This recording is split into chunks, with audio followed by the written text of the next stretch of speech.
Fala galerinha, beleza? Vamos lá para mais um vídeo, né?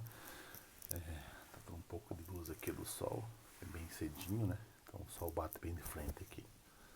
Bom, gente, peço que vocês peguem a apostila de vocês na página 3 do CA, tá? O caderno de atividades, o livro de atividades no CA. Pra gente fazer uma coisinha mais resumida, né? Para tentar ganhar tempo com isso. Então vamos lá na página 3, anarquismo, lá embaixo. Então a gente já falou sobre o socialismo, né? E agora a gente falou um pouco sobre o anarquismo também. Falamos sobre o capitalismo. Então ele diz assim: no século XIX, o anarquismo surgiu como ideologia política. Os anarquistas defendiam uma sociedade livre de autoridades e, por isso, posicionavam-se contra o Estado e as leis, que eram vistas como meios de opressão da população. Ali nós temos alguns pensadores, né? Então temos o Pierre Joseph, então 1809-1865, autor da obra O que é a Propriedade, 1840, defendia o cooperativismo como sistema de trabalho e o estabelecimento de uma sociedade sem classes sociais. Declarava-se contrário à manutenção de grandes propriedades no campo e à maneira como os lucros eram apropriados pelos donos das fábricas. Acreditava que a transição para esse modelo de sociedade poderia ser realizada de maneira pacífica, sem a necessidade de revolução. Ali temos outro, né? O Mikhail Bakunin, 1814-1876, principal representante do anarquismo radical, declarava-se contrário à ditadura do proletariado proposta pelo socialismo científico. Opunha-se ao estabelecimento de qualquer tipo de governo, defendia a passagem direta para uma sociedade livre de governo estatal por meio de uma luta armada. Pregava a ampliação da luta anarquista por intermédio dos sindicatos, sendo o fundador das bases do anarcossindicalismo, né? Assim por dizer. Então, assim, gente, o anarquismo ele vem com uma proposta um pouco mais radical, né? Ele vem contrariando tudo que o sistema, tudo que a gente já conhece até então, né?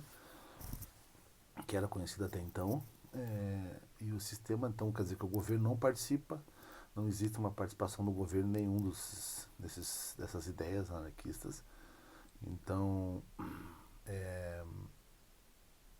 essa propriedade privada também, a maneira que é dividida, também eles são contra, os lucros das fábricas, né? Tudo isso, eles não adeptam mais a um sistema mais cooperativista. Então, é claro que são vistos desde a época já como um pouco mais um povo, uma ideologia mais radical, né? Vamos dizer assim.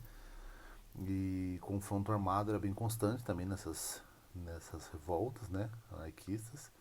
E até hoje acontece isso, né? Quando os anarquistas acabam fazendo alguma revolução, sempre acontece algum conflito.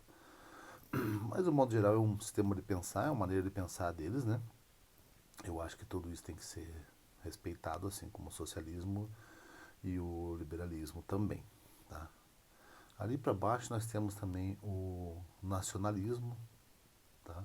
Então ele também dizendo, esses dois pensadores que a gente viu ali no anarquista, dos anarquistas ali, tem um mais moderado e um pouco mais radical, né? Então o Pierre ali é um pouco mais moderado, né? É um pensamento assim como acontece no socialismo, também como aconteceu, né? Tem os mais moderados e aqueles mais exaltados, vamos dizer assim.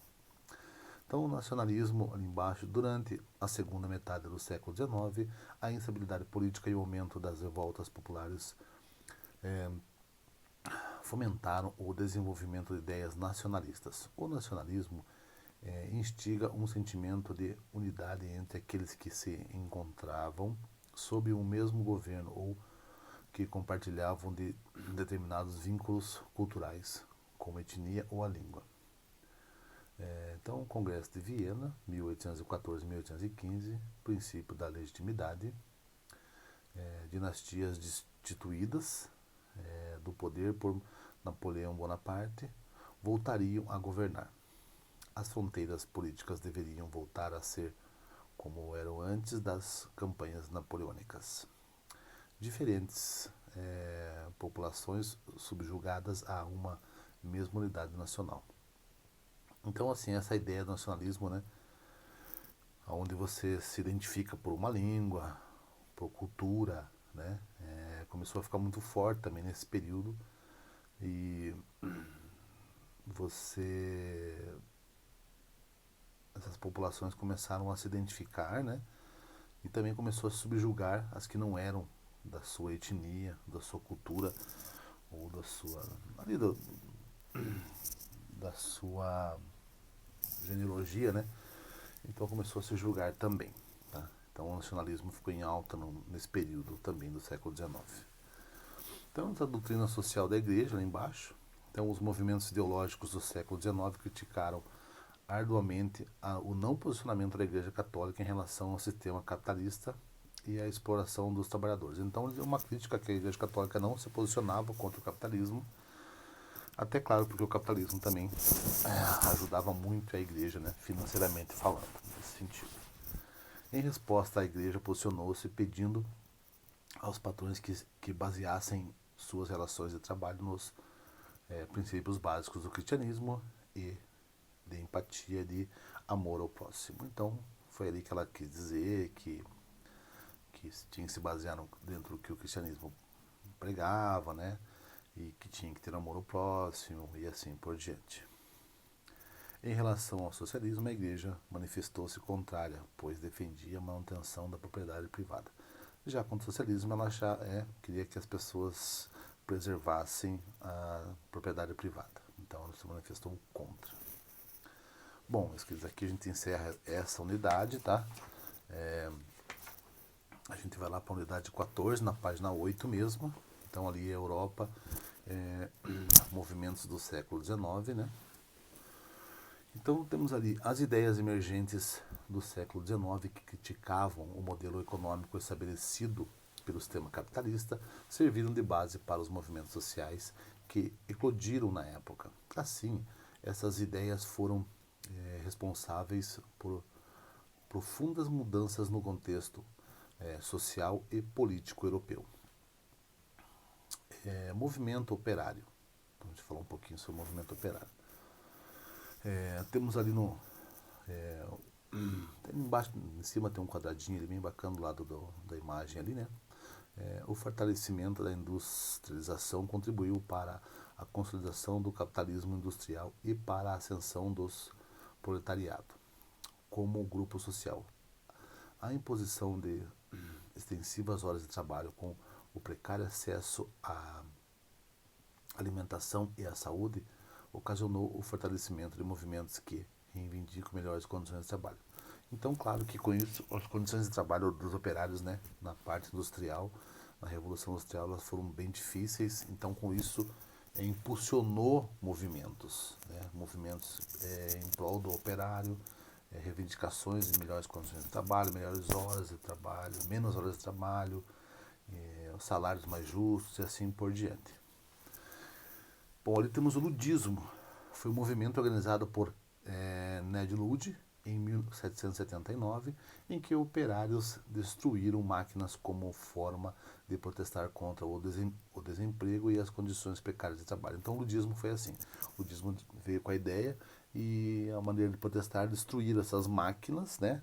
Só que também era um erro, porque as pessoas eram prejuízo, né? Que acarretava mais prejuízo e alguém ia ter que pagar esse prejuízo. E, como sempre, seria o operário também. Temos o cartismo ali, movimento que levava para as reivindicações dos trabalhadores fossem ouvidas no parlamento inglês, onde seriam votadas as medidas para reverter a situação nas fábricas. Então ali já pega uma parte mais política da situação, aonde eles tentam levar sempre para votação, né, para que no parlamento seja votado alguma coisa que beneficie esses trabalhadores e a situação que eles estavam vivendo. Temos o sindicalismo ali, que unia operários que trabalhavam em um mesmo ofício para lutar por melhores condições de trabalho em suas áreas. Então, assim, na verdade, não eram todos, né, os operários, mas sim uma categoria. Então, por exemplo, se você trabalhava numa fábrica de carro, eles uniam todos os operários da fábrica de carro para tentar fazer as suas reivindicações. Se você trabalhava numa fábrica de tecido, você tinha uma outra categoria que fazia as suas reivindicações, né? Então, daí se formavam os sindicatos por categoria. Então, sindicato dos funcionários em fábricas de tecido, sindicato dos funcionários em fábrica de automóveis, né? Os metalúrgicos, por exemplo. E assim por diante. Então, era por categoria e por suas áreas, como diz aqui no texto, tá? A difusão das ideias socialistas e anarquistas fortaleceu o movimento operário na Europa durante o século XIX. Nesse contexto surgiram as associações internacionais dos trabalhadores, que pretendiam reunir as ideias socialistas e anarquistas em prol dos movimentos operários em diversos países. Então teve a primeira internacional em 1864, fundada em Londres, liderada por Karl Marx. Teve poucos avanços na luta pelos direitos trabalhistas. Foi dissolvida em 1876 por conta da divergência de ideias entre seus membros, principalmente anarquistas e socialistas. Então, essa primeira internacional, Karl Marx, que era um líder ali, né? Mas essa divergência entre anarquista e socialista, ela acabou pesando muito, tá? E ela foi como é que eu vou falar? Ela foi dissolvida mesmo, né? Como fala o texto aqui, em 76. Então, 12 anos depois, tá? Não teve um avanço maior. Mas claro que tudo isso deixa alguma marca, deixa suas ideias, né? Não se perde totalmente as coisas nesse sentido também. Temos a segunda internacional, que foi de 1889, né? Com forte atuação de Friedrich Engels. A segunda internacional teve uma postura moderada, porém sem a participação ativa dos anarquistas, que estavam voltados para o anarcossindicalismo. As divergências de ideias foram novamente a razão para o encerramento do movimento em 1914. Então, esses conflitos internos que não deixavam prosseguir nem a primeira e nem a segunda internacional, né? Os anarquistas já ficaram à distância dessa, então já foi até seria um ponto mais positivo, né? Porque não teria tão radicalismo assim que o anarquismo pregava mais nessa época, mas assim mesmo as divergências de ideias e posicionamento acabaram que encerrando mais uma internacional, tá bom? Bom, eu volto no outro videozinho, tá? Pra gente começar ali com a Revolução de 1830 e a Revolução de 1848, beleza? Um abração, até mais.